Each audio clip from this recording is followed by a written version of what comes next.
When you look at the story of Mary, what you see is a woman facing an unplanned pregnancy from a human perspective.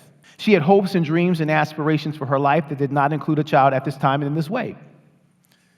And you can imagine, when the angel comes to her and says that she's going to conceive, that she has all this uncertainty swirling around in her head. I mean, what's my community going to say? My family going to say? How am I going to take care of this child? What is Joseph going to say? She has all this uncertainty that's swirling around in her head.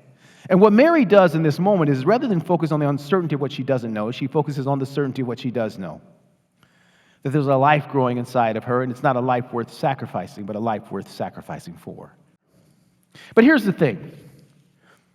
What did God do to make sure that Mary's unplanned pregnancy wasn't a crisis pregnancy? Well, he sent an angel to Joseph.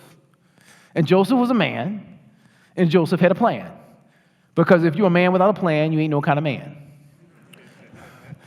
And so he had a plan, and he thought it was a good plan. He was going to what? Divorce her quietly.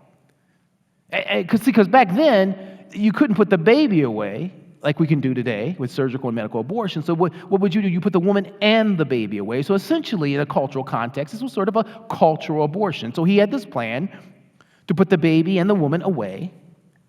And the angel comes to him and says, Joseph, I know you're a man with a plan, but I got a new plan for you, man, and it is this. I want you to be a husband to her and a father to the child growing inside of her. Husband to her and a father to the child growing inside of her.